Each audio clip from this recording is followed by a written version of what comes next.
തിരുവനന്തപുരം നഗരസഭയ്ക്കുള്ളിൽ നടക്കുന്ന നാടകീയ രംഗങ്ങൾ ടെലിവിഷനിൽ ആസ്വദിച്ചു കാണുകയാണ് മലയാളികൾ. ഒരു ത്രില്ലർ സിനിമ കാണുന്നത് പോലെ, സസ്പെൻസ് സിനിമ കാണുന്നത് പോലെയൊക്കെ കണ്ടുകൊണ്ടിരിക്കുകയാണ് ആവേശത്തോടുകൂടി. മാധ്യമപ്രവർത്തകരുൾപ്പെടെ കൗൺസിൽ ഹാളിൻ്റെ ഡെസ്കിലും ഒക്കെ കയറി നിന്ന് ചിത്രീകരിക്കുന്നതൊക്കെ ജനാധിപത്യത്തിൻ്റെ സൗന്ദര്യമായി പലരും വിലയിരുത്തുന്നുമുണ്ട്. പക്ഷേ BJP സംസ്ഥാന ക്യാമ്പിൽ വലിയ ആശങ്കയാണ്. VV രാജേഷിന് തലസ്ഥാനം നേരെ ഭരിച്ചു കൊണ്ടുപോകാൻ കഴിയുന്നില്ല എന്ന ആശങ്ക അവിടെ പടരുന്നുണ്ട്, നിഴൽ വിരിക്കുന്നുണ്ട്. ഭരണ നൈപുണ്യം, ഡിപ്ലോമാറ്റിക് വേയിൽ കാര്യങ്ങൾ കൈകാര്യം ചെയ്യാൻ കഴിവുമുള്ള ശ്രീമതി ശ്രീലേഖ പുറത്തു നിൽക്കുമ്പോൾ VV രാജേഷിനെ മേയർ പദവി ഏൽപ്പിച്ചത് തന്നെ രാജീവ് ചന്ദ്രശേഖറിന്റെ ക്യാമ്പിന് അത്രയധികം ഇഷ്ടമുണ്ടായിരുന്നില്ല. ഏകപക്ഷീയമായി തീരുമാനമെടുക്കുന്നതിലൊന്നും അവർക്ക് പ്രശ്നമില്ല. പക്ഷേ കൗൺസിലിൽ ഇങ്ങനെ പ്രതിഷേധം ഉയരുമ്പോൾ പ്രതിഷേധക്കാരെ അനുനയിപ്പിച്ച് അല്ലെങ്കിൽ അവരെ കാര്യങ്ങൾ പറഞ്ഞ് ബോധിപ്പിക്കാൻ രാജേഷിന് കഴിയുന്നില്ല. കഴിഞ്ഞ ദിവസം നടന്ന സംഭവങ്ങൾ അക്കമിട്ട് നിരത്തുകയാണ് രാജീവ് ചന്ദ്രശേഖർജിയുടെ പക്ഷത്തുള്ള ആളുകൾ.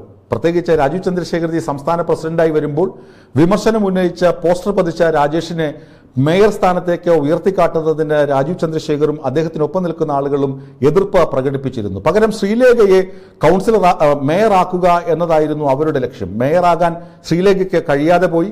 ശ്രീലേഖയെ വീണ്ടും മേയറായി ഉയർത്തിക്കൊണ്ടുവരിക എന്നതാണ് അവരുടെ ലക്ഷ്യം തന്നെ.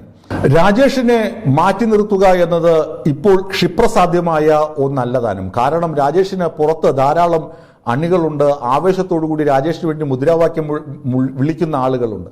അവർ ചെയ്യുന്നത് എന്താണ്? ജനാധിപത്യത്തിന് ഒട്ടും നിരക്കാത്ത തരത്തിൽ പ്രതിപക്ഷ നേതാവായിരിക്കുന്ന SP ദീപകിന്റെ അമ്മയ്ക്ക് വരെ ചീത്ത വിളിക്കുന്ന ആളുകളാണ്.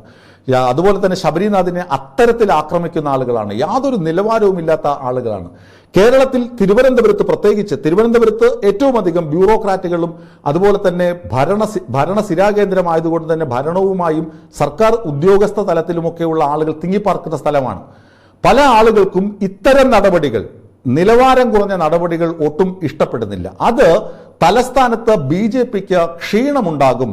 പ്രത്യേകിച്ച് നേമത്തെ MLA ഒക്കെ ആയി വിജയിച്ചു വന്ന രാജീവ് ചന്ദ്രശേഖർജിക്ക് അത് ഒട്ടും സഹിക്കാൻ പറ്റുന്ന കാര്യവുമല്ല. അതുകൊണ്ടൊക്കെ തന്നെയാണ് VV രാജേഷിനെ മേയർ സ്ഥാനത്ത് നിന്ന് മാറ്റി നിർത്തിയ ശേഷം അദ്ദേഹത്തിന് സ്റ്റാൻഡിംഗ് കമ്മിറ്റി ചെയർമാനായോ മറ്റോ അവസരം കൊടുത്തിട്ട് ശ്രീലേഖ IPSനെ ആ സ്ഥാനത്തേക്ക് നിയോഗിക്കാനുള്ള അന്തർനാടകങ്ങൾ BJPക്കുള്ളിൽ നടക്കുന്നതെന്നാണ് രഹസ്യമായി ലഭിക്കുന്ന വിവരം. ഈ പോസ്റ്റിന് താഴെയും VV രാജേഷിന്റെ ആളുകൾ ചീത്ത പറയും, അന്തംഗമ്യാണെന്നൊക്കെ പറയുമെന്ന കാര്യത്തിലൊന്നും എനിക്ക് സംശയമൊന്നുമില്ല. പക്ഷേ ലഭ്യമാകുന്ന വിവരങ്ങൾ നിങ്ങളെ അറിയിക്കാതിരിക്കാൻ നിർവാഹമില്ല. അതുകൊണ്ട് മാത്രമാണ് ഞാൻ ഇക്കാര്യം പറഞ്ഞത്.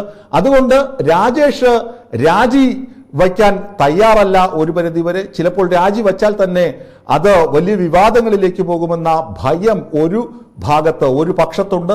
എങ്കിലും രാജേഷിന്റെ രാജിക്ക് വേണ്ടിയുള്ള സമ്മർദ്ദ രാഷ്ട്രീയം BJPക്കുള്ളിൽ പുകയുന്നുണ്ട് എന്നതാണ് വസ്തുത.